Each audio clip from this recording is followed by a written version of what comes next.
Hey my good friend, Sam Haymart. For Test Driven TV, it's time for a face-off where we take two hot vehicles and we put them face to face and see how they stack up. And today, it's the 2017 Ford Raptor and the Ram Rebel TRX concept. That's what's coming up.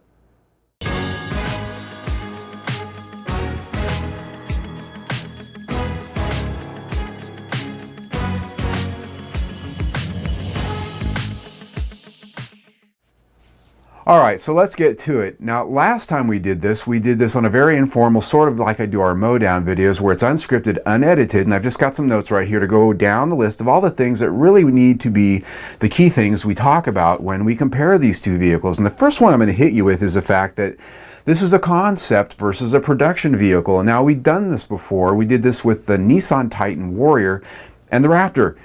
A lot of people bitched and moaned and complained about, oh, you can't compare a production car against a concept that's just fake. Oh yeah, I can. This is my camera in my studio. I can do whatever the hell I want. You can choose to watch it or not. So I'm going to get that out of the gate right away and explain simply about the fact that these are two trucks that represent the same theme. They represent the same strata of product.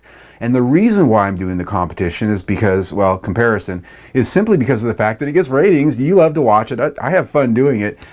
But the other thing is the TRX concept, just like the Nissan Warrior concept, that's a vehicle they built and engineered with the very thought of, well, maybe we might build this in production. And so a video like this, a comparison like this is something, believe me, and I've talked to these guys in the last month or so, both from Ford and Ram, they look at the stuff to compare and to look to see how the public reacts to it. They're going to be reading your comments down there, believe it or not. They actually do that.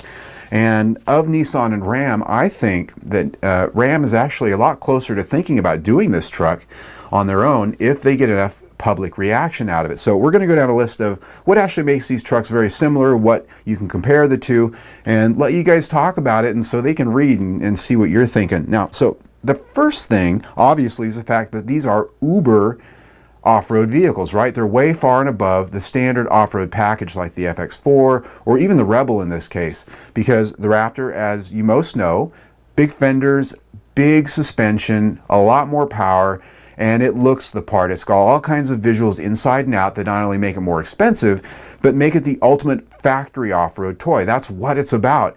And as you know, Ford's the only one that builds that right now in any major measure, right? So the other brands are out there thinking, well, maybe we can do a competitor. And so Ram, here's this rabble. It's almost like rabble-rousing, the Rebel TRX concept they unveiled down at the Texas State Fair just last month.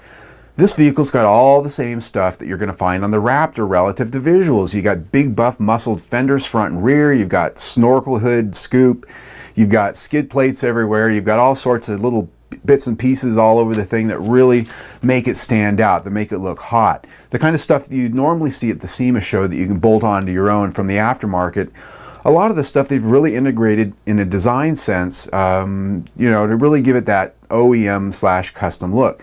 And it's not just about looks, it's about suspension. That Raptor, we've got a pretty significant lift in height, but the most important thing with its Fox shocks, and the extra springs and the frame tweaks that they've done, this truck has so much more suspension travel, well over 12-13 inches of travel for excellent articulation. And that's really what it's about. That's really what sets this truck apart, even more than the horsepower from the FX4s and the standard trucks out there. It's all about that suspension that can take the heavy beating and the jumping and the going through moguls and going 100 miles an hour out there in the desert that the regular trucks can't. Well, Ram has done the same thing. Now, admittedly, their concept, as you can see here, it's a custom build. They sent it to a shop out in California that really put a custom suspension on there. And if they were to actually build this truck, it would probably be more similar to the Raptor in terms of, you probably wouldn't see steel heim joints and all sorts of things like that tie it together. It wouldn't be chrome plated and whatnot. But you're looking at the same type of package here. You're looking at coil springs, taller, more lift. You've got more articulation,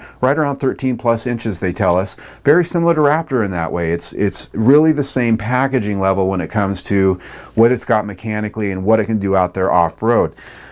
The other big thing that really makes these trucks stand apart from the standard trucks are power. As it's well known by now, the Ford Raptor 3.5 liter EcoBoost V6, it's the new high output version, 450 horsepower. and 510 pound-feet of torque. It has a 10-speed automatic transmission, special programming. It's got a special transfer case with all sorts of drive modes that let you do all sorts of crazy things out there. And believe me, I've ridden in it. It can do all sorts of crazy things out there because it's fun. And because that Raptor is 500 pounds lighter, you've got more power than before. That thing can really haul it when you put your foot down out there. And so in doing theirs, Ram, gee, what did they do? They went and got the Hellcat motor. They detuned it just a little bit for truck duty. They put it in here, 575 horsepower, supercharged 6.2 liter V8. So it's got a whole lot more power than the Raptor does. Right out of the gate, one would say, well, it's going to beat the hell out of the Raptor because it's much more powerful. Yes and no. So here's the thing with that, and this is really getting into a comparison a little bit because the Raptor, the new one's about 500 pounds lighter than the last one, which had the V8. So it has a better power to weight ratio than the last Raptor. Now, looking at this particular truck from Ram, the Ram Rebel, now let's take and put an off-road package on it with all of this extra stuff, the suspension and the hardware. Let's put a supercharger on that motor, and let's be honest, we're probably talking about, and this is an estimation based on the weight of the Rebel as it is, and adding 300-400 pounds of extra hardware, and particularly with that supercharger, we're probably looking at a weight difference of somewhere in the neighborhood of 800 pounds between the current production Raptor and what a production TRX would be. And if you do the power to weight math on that, even with all that extra weight, nearly 1,000 pounds of weight, you would have quite an advantage there with the TRX. It would be pushing 11.2 pounds for every horsepower, where the Raptor right around 12.7. So that's a pretty big difference. I'd say they'd be pretty close in performance, but the chances are you'd probably have an edge there with the TRX relative to acceleration. Now, torque, handling, that'd be tough to say. I'd really say that the Raptor probably has an edge because of that weight difference. I mean, weight's fine, but when you're flying and jumping and things like that, sometimes a little bit more agility comes with that lesser weight. The last thing I'd say, and this is where I'm going to put my opinion in here just a little bit, but not so much, and then you guys can have it out down there about what's best. The sound. Now, I've rode in the Raptor. And even in four-wheel drive, you just punch it in, the back end comes around on you. It's got a nice sound. Yeah. Yeah, everyone's commented on it. Everyone was concerned about, you know, us going to the V6, but it's still good. But I'll let you, you know, drift it out here. There's a big difference between how it sounds inside and how it sounds outside. When you sit inside, they've got the controlled piped-in sound thing going on, and it sounds great. It almost sounds like a V8 inside when you're really romping on it.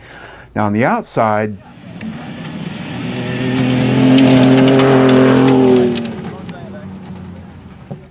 not so much. It kind of doesn't sound like a V8 at all. The Ram Rebel with the TRX, that supercharged, you know, Hellcat Junior motor, that's going to sound like a V8. I mean, even the concept we see here has got a nice little bit of a bark to it. You can barely hear it, but here's that.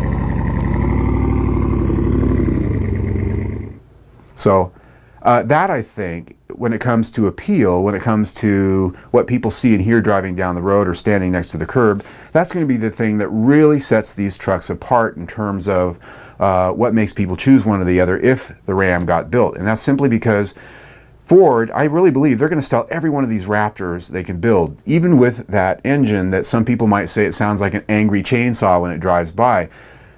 Drivers are going to be very happy with it, I think. I don't care if, you know, you might have missed the V8 sound and rumble. There's going to be enough buyers for this EcoBoost, make no mistake. But there's going to be people that are turned off by that and want the V8, and if Ram does this, that's probably who they're going to get. I really believe that. So this is an interesting product, and yeah, we just compared a production vehicle against a concept. I broke the whole cardinal rule, but it might not be a concept forever, and so there's that. So now it's time for you to comment. I want to know what you think. Comment down below, keep it nice, and click on the big red link right here and subscribe to our YouTube channel, because we do these face-offs about once, twice a month when I can. I love doing them because it's just kind of a way to let my hair down and just chat, more so than how we do our test drives, which tends to be kind of scripted and set in a format. And I just have fun with it. So if you click there, you'll be notified when we do these face-offs. And of course, I need you to watch and subscribe, because this is how I make a living. So thanks for watching.